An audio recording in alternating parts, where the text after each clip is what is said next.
Jose Mourinho was not happy in today's press conference about those reports, saying a big lie, that our relation is not good, that we don't communicate, that we don't agree with his position and his involvement in the dynamic of the team. So be objective and say what we all know. In the last couple of matches, he didn't play well, period. End of story. Now it's my problem and Paul's to improve his performance level. You don't need to be a liar. Jose Mourinho then pulling no punches in response to journalists and their reports. Let's welcome in Gab Marcotti to the show. Gab, who's right on this? Well, so first of all, Mourinho's right. He's played very poorly. Pogba has in the last couple of matches.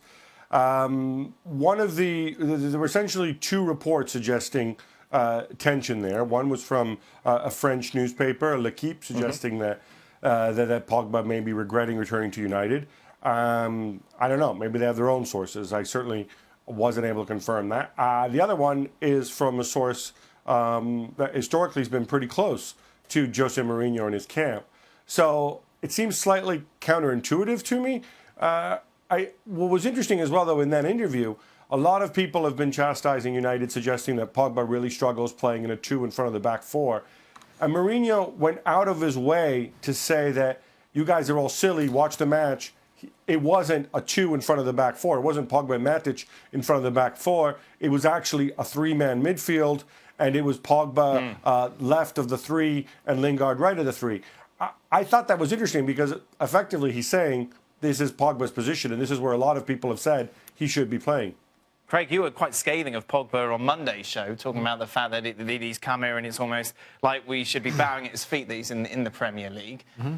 I don't see this ending particularly well between these two. No, and that's why I think going back to Monday, I said on the show that I wouldn't be surprised if Mourinho was looking for an out via Ed Woodward and agents for this guy, because they could still get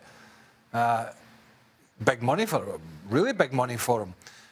And then they would look to replace and move on and replenish. Mourinho signed a new contract. Okay, it's not a hugely long contract, but he has signed a new contract. And clearly, if he feels he's not going to win the battle in terms of getting the guy to play well, he's going to have to get him out. But it's up to the player. If the player thinks he's made a mistake in moving to Manchester, then he better make a move quickly to get out, because he's not doing anybody any favours at the moment. Shaq, I know you're well rested, but before I come to you on this, Gab, I just want to ask about Real Madrid and this link.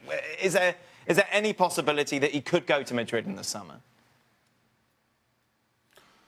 I mean, look, Pogba remains, because of his age profile, because of his skill set, he's going to remain a massive commodity, and people all over the world are going to want him if Manchester United put him up for sale and decide they want to get rid. Real Madrid were linked with him before. Obviously, he chose United over Real Madrid. Then Real Madrid came and said, well, we didn't really want him anyway. Fair enough.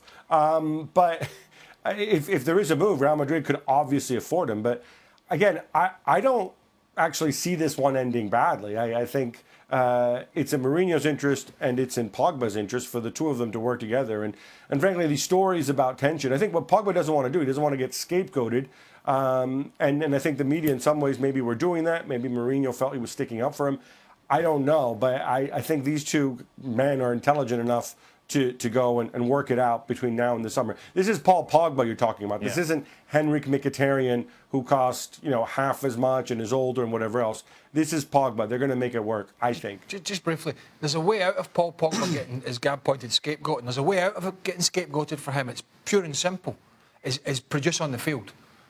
No matter what his teammates do, no matter if Man United are successful or how successful they are, if he produces on the field, right, he can't be that scapegoat. It's impossible. The thing for me is, I think Mourinho has constantly and consistently played Pogba out of position. Earlier in the season, he played him higher up, closer to the strikers, and he saw the best out of Paul Pogba then. I thought he was poorly utilised all of last season. And now this kind of regression and put him in front of your back 4.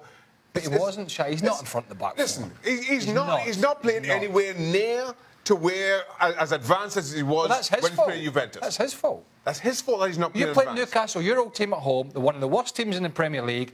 United have dominating possession. There's no need for Paul Pogba to sit in front of the back 4. He didn't. He just didn't he didn't involve himself or he didn't make a statement in the game enough. You see Mourinho, his teams, and how he handles players. Players have a role and are expected to stick to those roles pretty strictly. You don't go making your own mind up. If Paul Pogba is playing deep, it's because Jose Mourinho told him to play deep. If you're not getting the best out of Paul Pogba, then that's on Jose Mourinho yet again. For what it's worth, I don't think Paul Pogba is going anywhere. I think he's going to be there for the long term. There's nothing about Paul Pogba that says to me that he's not up for winning back the trust of Jose Mourinho or playing his way into good form. Also, if from a Manchester United perspective, outside of David De Gea, Paul Pogba, I know he's not playing like it right now, is your brightest talent.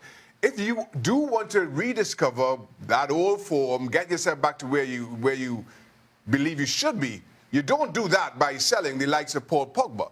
There are a lot of other names that come well ahead of Paul Pogba on the list in terms of getting rid and bringing in brighter and better talent. But if you're not playing well enough and it's affecting you and it's in the media every week because you're the big name and you're the big manager and you're the big club, then something has to be done about it.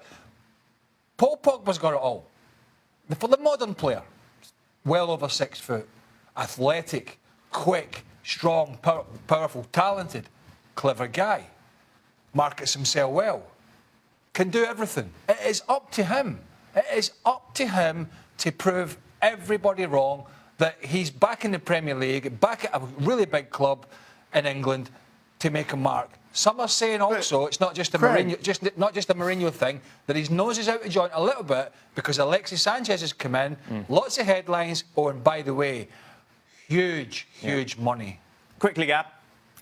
I just want to say about Pogba is he actually played really well until the Tottenham game, and despite having missed nearly 2 months of the season through injury and through suspension, I think he's 3rd or 4th in the Premier League in terms of assists. The only guys in front of him are De Bruyne and I think Leroy Sané.